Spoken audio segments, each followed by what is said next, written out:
Y hoy voy a hablar sobre un tema que quizás para todos es muy importante. Porque bueno, hemos hablado del manto de la bendición, hemos hablado de que la bendición del Señor es la que genera riquezas y que cuando Él la entrega no se añade tristeza alguna. Hemos hablado de casos especiales, hemos estado tocando la vida de Abraham y hemos estado tocando la vida de Isaac el día viernes. Hemos hablado acerca de la obediencia, no como requisito, sino como resultado. Es una cosa diferente y eso es importante entenderlo. La obediencia no es un requisito para ser bendecido. La obediencia es el resultado de que soy bendecido. Es decir, como camino en bendición, camino en obediencia. O sea, no soy obediente para que Dios me recompense. Soy obediente porque Dios me ama. Y como Dios me ama, Él ha preparado cosas muy grandes para mí y para ti. O sea, eso es lo que tenemos que reflexionar y de eso se han tratado las enseñanzas que hasta el momento hemos visto. Y hoy quiero retomar nuevamente el texto que nos ha dirigido todo este mes en el cuadernillo de El tiempo a solas con Dios, y es que dice: la bendición del Señor es la que enriquece y no añade tristeza con ella. Importante tener esto aquí pendiente, ¿cierto? El otro texto que nos ha dirigido es: amado, yo deseo que tú seas prosperado en todas las cosas y que tengas salud, así como prospera tu alma. Esa alma allí representa la vida espiritual suya. Es decir, así como va creciendo tu vida espiritual, entonces va creciendo también tu prosperidad integral, o sea, tu prosperidad en todas las áreas de tu vida. Y yo quiero introducir el tema de hoy con Efesios 1, 3 y 4, porque yo quiero que usted sepa que nosotros tenemos una condición natural de bendecidos. Dígale que está a su lado: tenemos una condición natural de bendecidos. O sea, naturalmente, todo hijo de Dios, naturalmente, todo hijo de Dios es un bendecido. Naturalmente, todo hijo de Dios es un bendecido. Reconocemos como hijo de Dios aquel que, según Juan 1:12, ¿sí?, ha aceptado a Cristo como el Señor y el Salvador de su vida. O sea, lo ha recibido como el Señor y Salvador de su vida. Pero también reconocemos a un hijo de Dios como aquella persona que entró por la puerta y no se ha salido por esa puerta. Es decir, aquel que entró por el camino estrecho. Y es una enseñanza que también estoy estudiando, porque a veces nosotros, cuando nos dicen que la puerta que nos lleva a la vida eterna, que el camino que nos lleva a la vida eterna es angosto, entonces en la mente, ¿qué pensamos? O sea, que ahí nos vamos a tropezar, ¿cierto? Pero la palabra que allí se usa es que el camino que nos lleva a la vida eterna es un camino que se reduce porque yo voy desmontando todo lo que no significa vida eterna.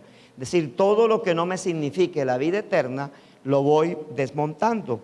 Entonces, eso es una importante aclaración, porque resulta que la Biblia, y escríbalo bien en grande, la Biblia fue escrita para los hijos de Dios. ¿Vamos entendiendo eso? O sea, la Biblia fue escrita para los hijos de Dios. Por eso Pablo le dice a la iglesia, a los corintios, y luego Jesús en Apocalipsis le dice a la iglesia, a otra iglesia, le dice: es necesario que uses de mi colirio. Es decir, que es necesario que los ojos de esa persona, de esa iglesia, sean abiertos. Y Pablo dice acerca de la iglesia de los corintios que es necesario que le sea revelado con los ojos del entendimiento. Entonces, todo esto es importante porque resulta que yo no soy bendecido solo obedeciendo, porque entonces Dios estaría colocando una condición de algo que es natural en Él. Es decir, en Él es natural bendecir, pero es natural bendecir a lo que ya Él ha bendecido. Hago la aclaración. Es decir, Dios bendice. Cuando tú dices Dios te bendiga, lo que tú estás diciendo es: Dios ratifique la bendición que ya puso en ti. Es decir, Dios siga ratificando la bendición que hay en ti. Ahora, cuando esa expresión se la digo a una persona que no tiene mi misma naturaleza como hijo de Dios, cuando yo le digo que Dios te bendiga, lo que le estoy diciendo es que Dios pueda hacer contigo lo que un día hizo conmigo. Es decir, que tú lo puedas entender, que realmente son dos contextos diferentes. El primer contexto de Dios te bendiga es que esa bendición siga fluyendo.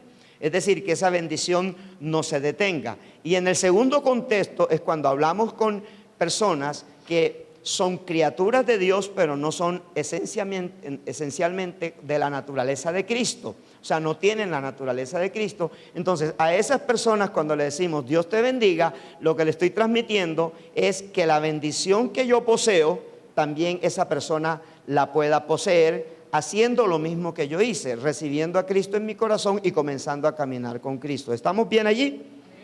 ¿Listo? Entonces, hay una parte muy fundamental, es que tus luchas en la carne no niegan tu condición de hijo. Tus luchas en la carne no niegan tu condición de hijo. Porque muchas veces nosotros creemos que no somos hijos porque todavía tenemos luchas en nuestra carne. Es decir, todavía nuestra naturaleza pecaminosa se mueve dentro de nosotros.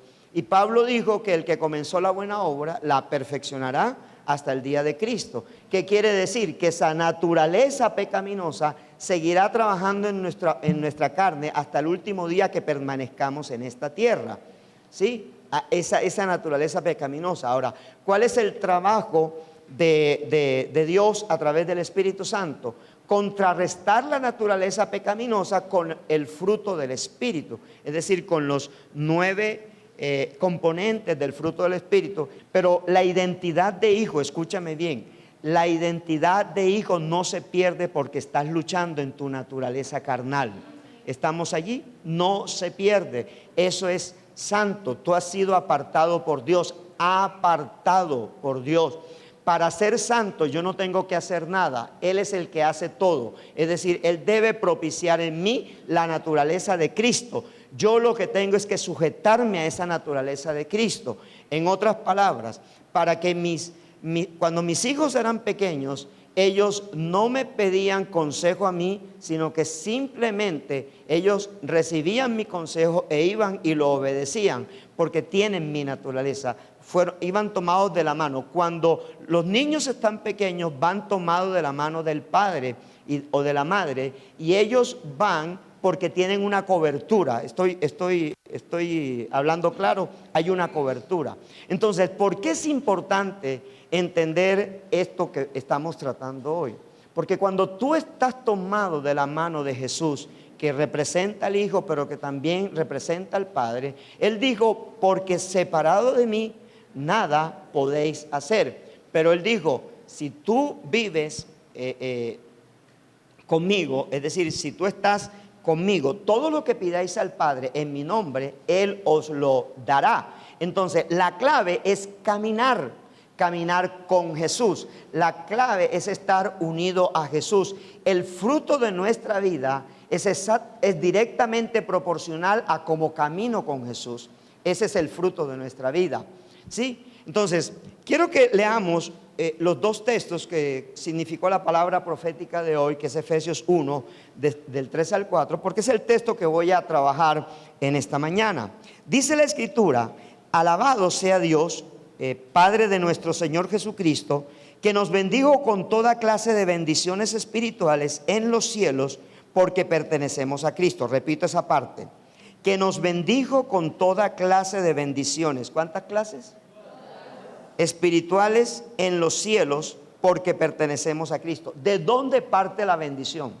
Repito, que nos bendijo con toda clase de bendiciones espirituales en los cielos. En otra parte dice, en los lugares celestiales, porque pertenecemos ¿a quién? Entonces nuestra bendición parte del cielo, siempre es celestial, nunca es terrenal.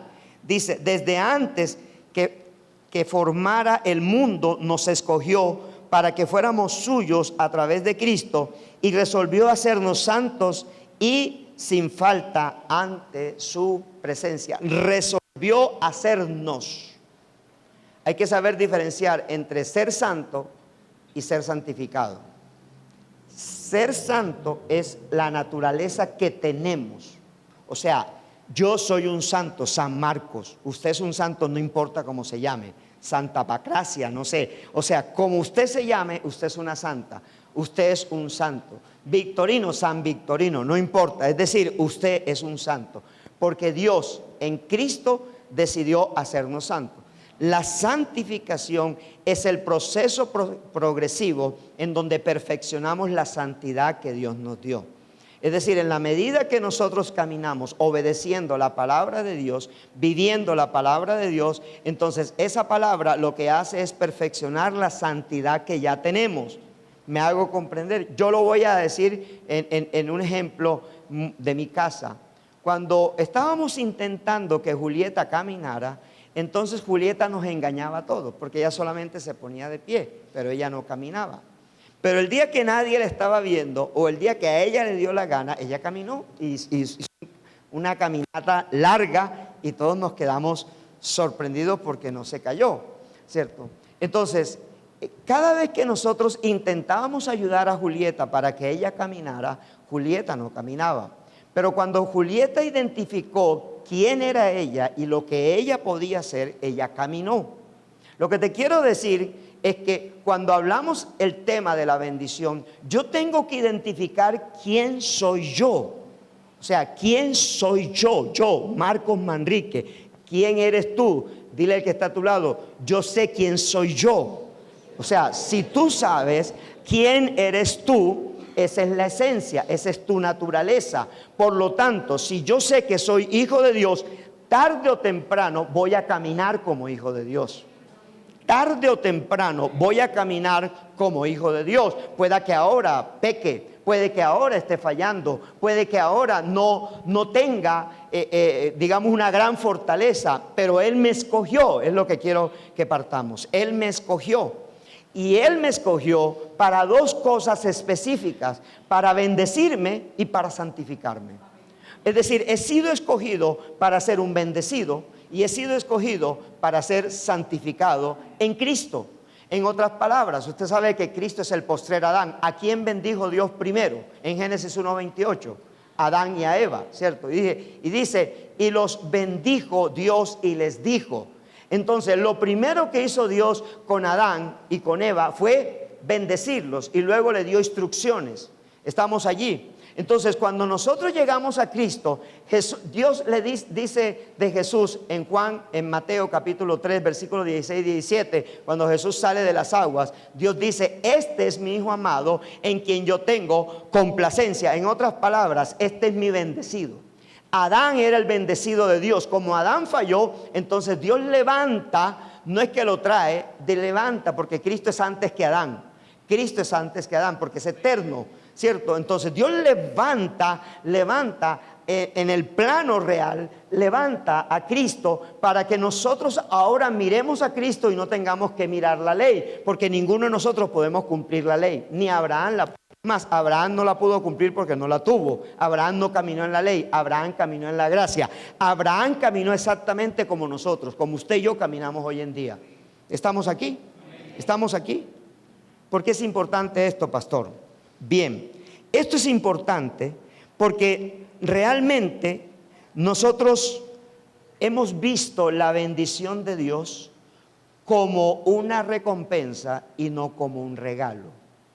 Y cuando yo la veo como una recompensa, entonces yo hago como el niño que tiene que comportarse bien para que sus padres le den algo. Pero si lo veo como un regalo, es diferente, porque no me voy a comportar bien para recibir una recompensa, sino me comporto bien porque esa es mi naturaleza. Es decir, esa es mi esencia. Mi esencia, y aunque usted no lo crea, mi esencia es obedecer. Esa es mi esencia. Es decir, Dios no te llamó para que seas una oveja negra en esta casa. Dios te llamó para que ser obediente, porque Él puso esa obediencia en ti. Entonces, quiero que usted observe que cuando leemos el Antiguo Testamento, usted y yo notamos que Dios escoge a un hombre caldeo, no de Israel, porque Israel no existe, llamado Abraham, para formar a través de él una descendencia salva, santa y bendecida. Eso está en Génesis 12, del 1 al 3. Pero primeramente había formado ¿qué? A una pareja, a quien formó a Adán y a Eva. Luego escoge a una familia, a la familia de Noé. Y cuando pasa el diluvio, la familia de Noé comenzó a poblar la tierra. Y después que la familia de Noé pobló la tierra, porque en Dios siempre está la intención de llenar la tierra. Fructificad, multiplicaos, llenar la tierra y dominarla.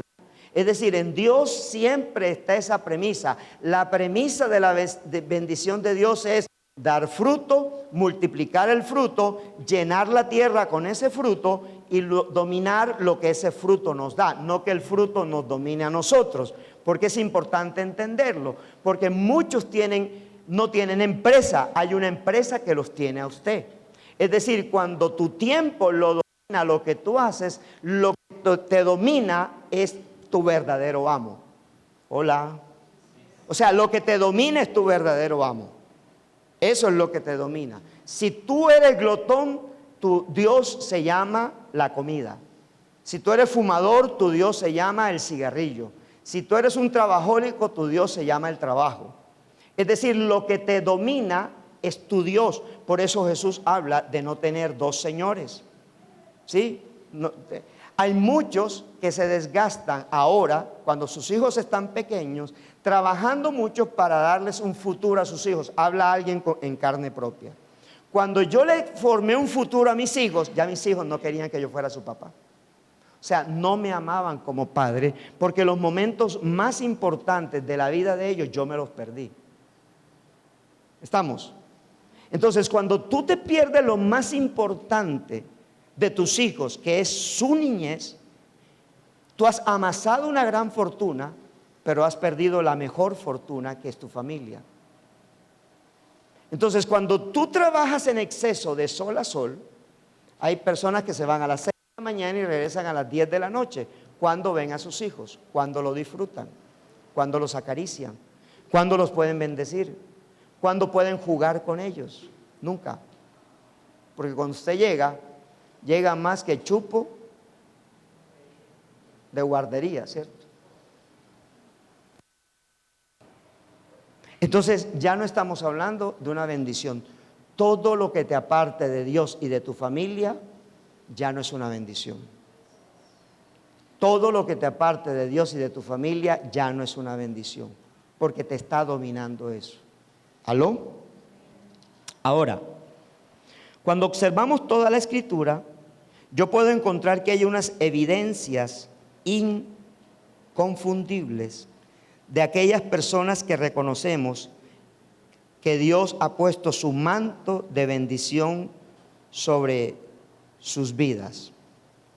Pero hay algo que antes de que yo pueda hablar de estas evidencias, hay algo que yo te lo quiero mencionar.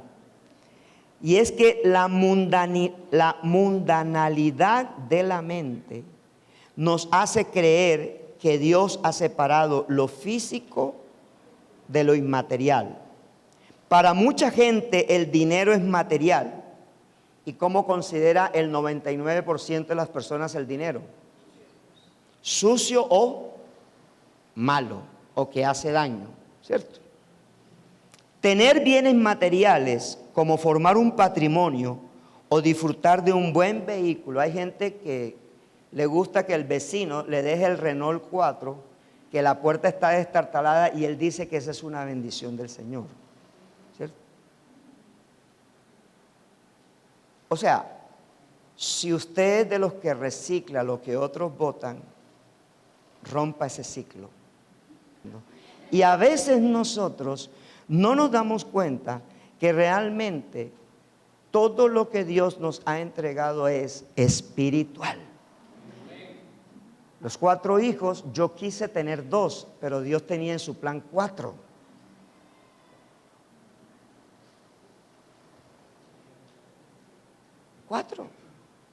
Mire, Era imposible que mi esposa quedara embarazada, pero imposible. Y a los 8 días lo estaba. Además que Dios puso una unción de multiplicación sobre mí. Todo lo que yo toque y pise se multiplica. Todo. Yo llego a un lugar y prospera. Yo entro a una empresa quebrada y prospera. Porque esa es una unción que Dios ha puesto en mí. Es una unción. Una unción que tristemente muchos en esta casa no la entienden, no la reconocen, prefieren juzgar, porque muchas veces yo critico lo que no entiendo, lo que no cabe en mi mente, yo lo termino criticando. Todos nuestros asuntos aquí en la tierra apuntan a lo eterno. Pregunto, ¿cuándo heredamos la vida eterna? ¿En qué momento la heredamos? Cuando conocemos a Cristo, no cuando vayamos al cielo. Es aquí donde conocemos la vida eterna, donde la heredamos. El cielo es nuestro lugar de destino final, pero no es nuestro lugar temporal de permanencia. La tierra es el lugar temporal de permanencia. Así que, escríbalo bien, todos los asuntos que competen con mi vida, con mis hijos, con mi familia, con mi trabajo, con mi ministerio, es espiritual y no es material. O sea, no tiene que ver con lo material, tiene que ver con lo espiritual. Y cuando tú vives en función de activar lo espiritual, nunca te falta lo material, siempre te va a sobrar. ¿Aló? El que se mata, mira, hay gente que tiene 2 trabajos, hace multinivel, vende 20 catálogos de productos de venta de catálogo, cuida niños, hace lo otro y siempre tienen los bolsillos vacíos. Porque están en función de lo secular o están en función de lo material, más bien, corrijo, de lo material. Lo espiritual tiene tu propia reserva para ti. Es decir, cuando tú funcionas en lo espiritual, eso espiritual trabaja para ti, porque es Dios trabajando para ti. ¿Alguien lo entiende? ¿Alguien lo entiende?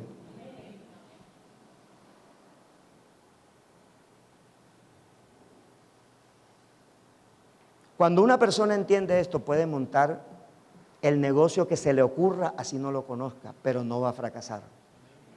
Jamás va a fracasar. Vamos a ver 5 evidencias, y con esto voy a terminar. 5 evidencias bíblicas de alguien que camina con el manto de la bendición. ¿Por qué hice una introducción tan larga? Porque tú tienes que tomar conciencia que eres un bendecido. Así le duela al otro. ¿Usted no ha escuchado ese dicho que dice, tú como que te las crees mucho? Yo siempre digo, sí, yo siempre me la creo. Claro. Es que el principio es que tú te la creas. ¿Sabe cuál es mi mayor defecto? Que le creo todo a Dios. Ese es mi mayor defecto. Y ese defecto me ha llevado a tener conciencia que soy un hombre bendecido. Diga conmigo, tener conciencia que soy una persona bendecida. Dígale al que está al lado suyo, cabezón o cabezona. Ten conciencia de ser una persona bendecida.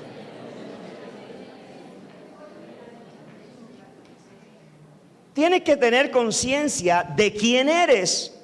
¿Aló? Y la primera evidencia tiene que ver con eso.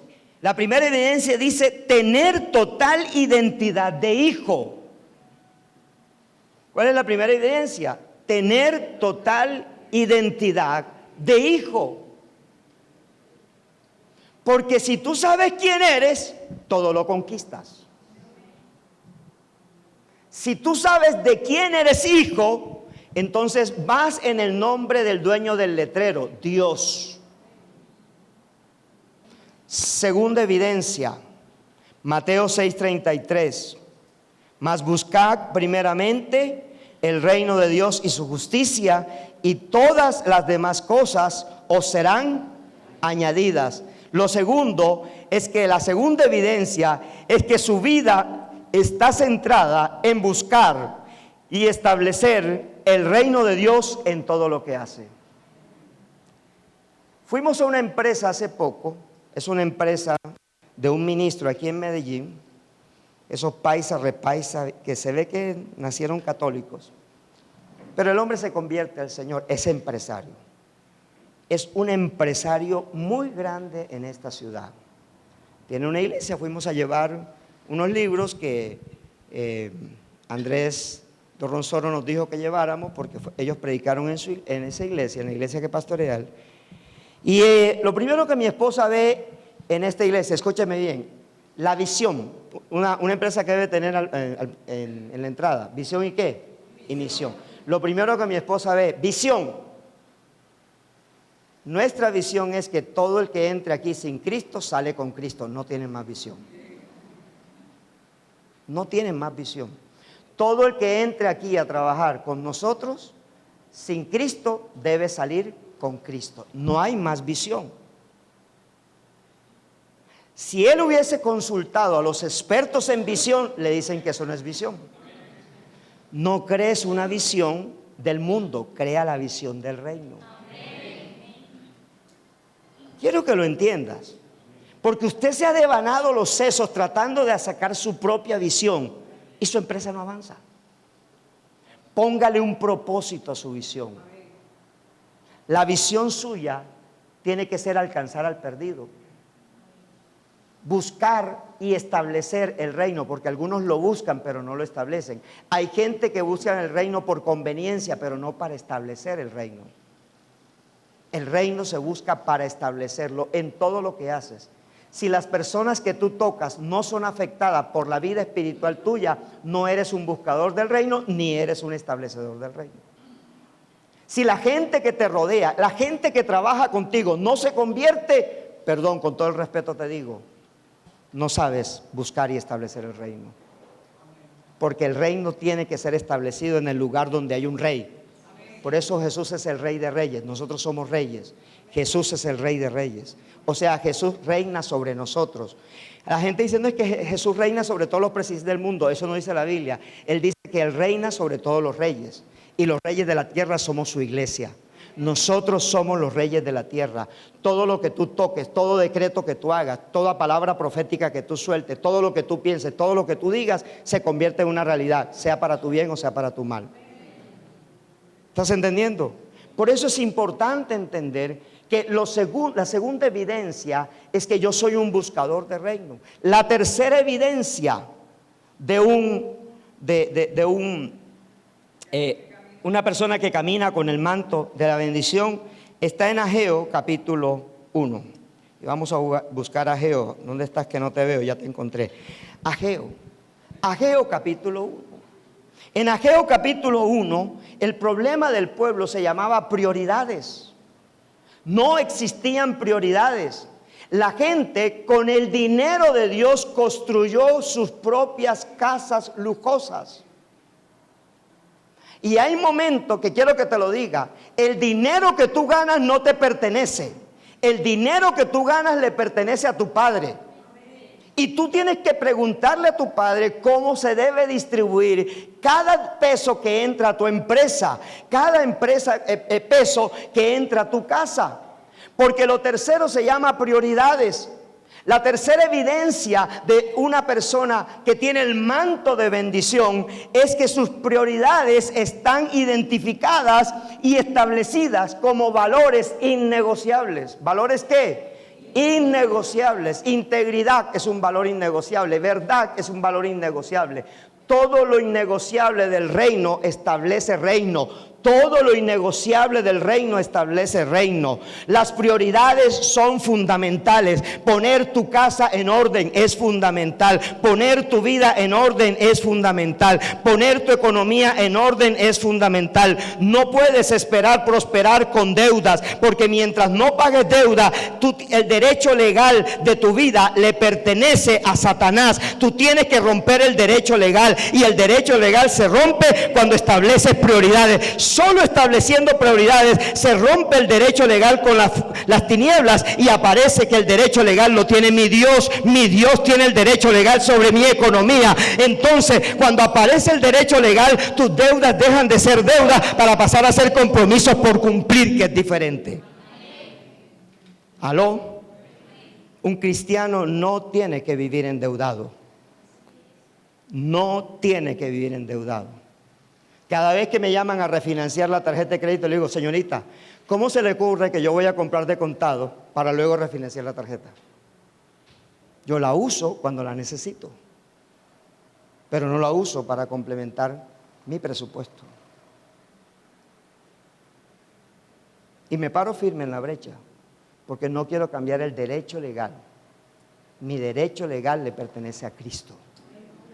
¿Estamos entendiendo? ¿Establecer qué? Prioridades. Y ahora te la voy a poner del otro lado. Escúchame bien, yo conozco gente que Dios la bendice y le duele usar la plata que tiene en el banco, porque cree que cada peso que sale del banco le disminuye la capacidad que tiene. Eso se llama cambiar prioridades. El dinero que tienes en el banco no es tuyo, es de Dios, y Él lo usa como Él quiera. Si a ti te duele mover la cuenta, si tu esposo o tu esposa te dice: ve, paga eso, y entonces tú te rascas la cabeza: ay, amor, pero es que si pagamos eso, entonces el dinero te domina. El derecho legal lo tiene Mamón, porque el Dios que te bendijo hoy te bendecirá mañana. Porque el Dios que hizo que entrara un diezmo hoy, entrará mañana. Porque el Dios que hizo que un cliente te pagara hoy es el mismo. O sea, los clientes de hoy no son los mismos de mañana, pero el Dios de hoy es el mismo de mañana, porque Él es el mismo hoy, ayer, hoy y por los siglos de los siglos. Quiero decirte que cuando tú honras a Dios, que cuando tú lo reconoces en todo, entonces tú estás estableciendo prioridades correctas. ¿Sabe qué pasaba en esta gente? Escúchame bien. En el versículo 7 del capítulo en el versículo 4 del capítulo 1 de Ageo dice: pues así ha dicho, es para vosotros tiempo, para vosotros de habitar en vuestras casas lujosas, y esta casa está desierta. Pues así ha dicho Jehová de los ejércitos: meditad bien sobre vuestros caminos, sembráis mucho y recogéis poco, coméis y no os saciáis, bebéis y no quedáis satisfechos, os vestís y no os calentáis, y el que trabaja jornal recibe su jornal en un saco roto. Así ha dicho Jehová de los ejércitos: meditad bien sobre vuestros caminos, subid al monte y traed madera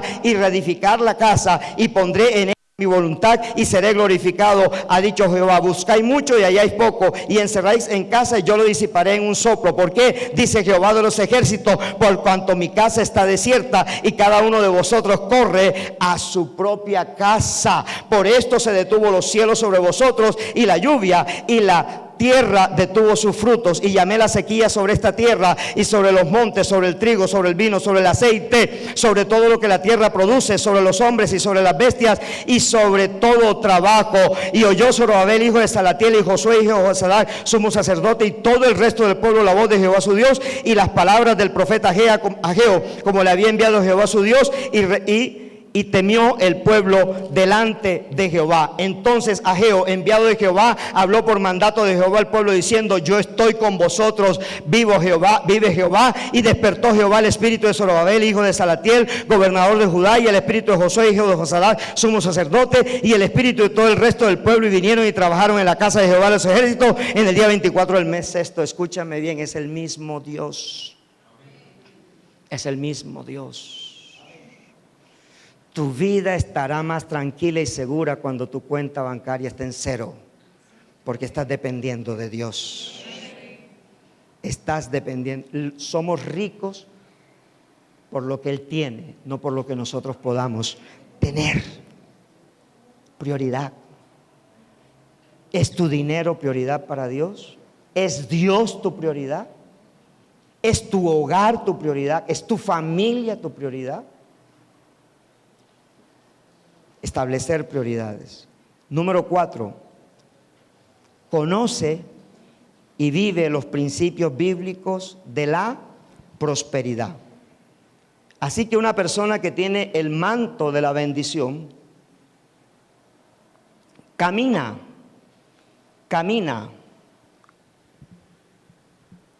con los principios bíblicos de la prosperidad. Y por causa del tiempo, no voy a leer los textos, pero se los anuncio allí. Segunda a los Corintios 6, del 6 al 10, y Génesis 14, 20, y luego Génesis 26, de 12 al 13, y se los resumo de esta manera.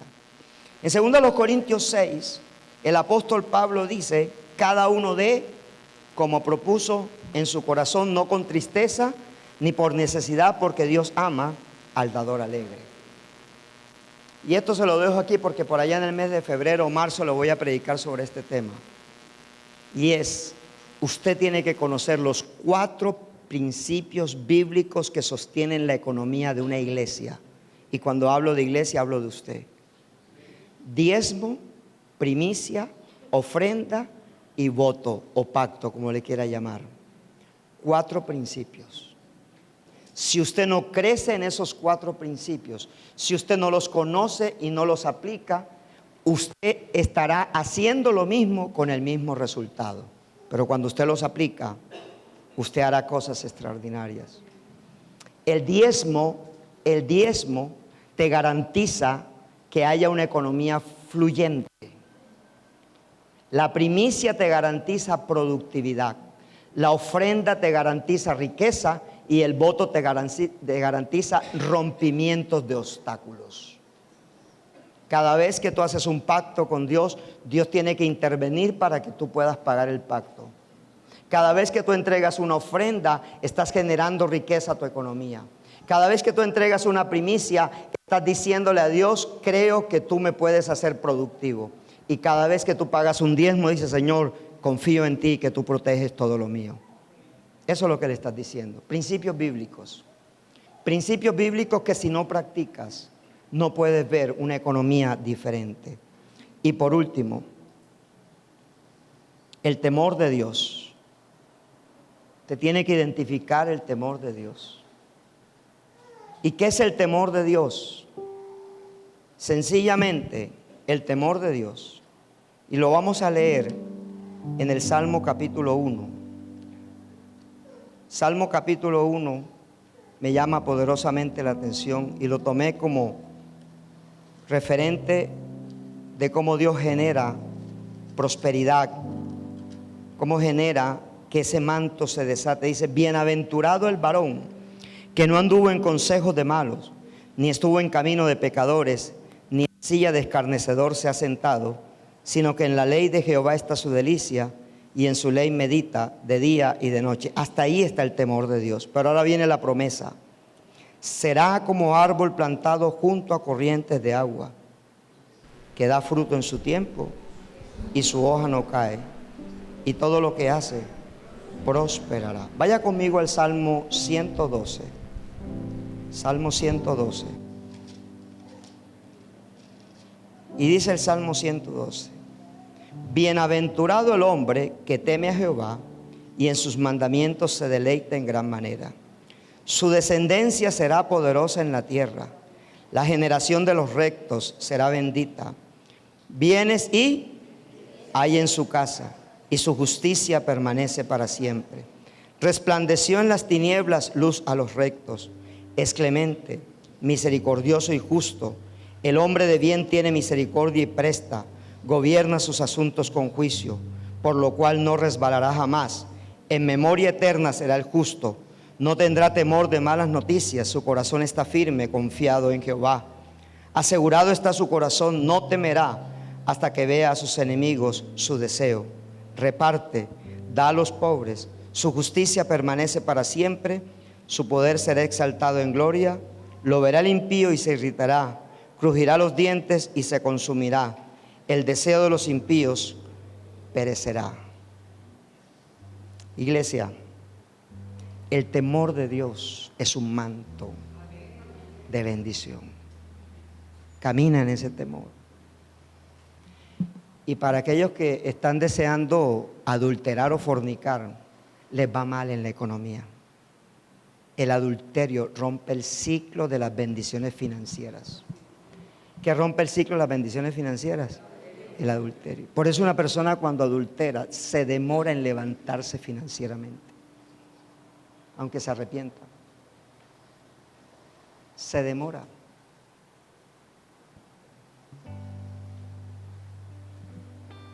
No puedes permitir que ese ciclo entre a tu casa, entre a tu vida. Y para los jóvenes, si te estás quemando, no te cases, échate agua fría.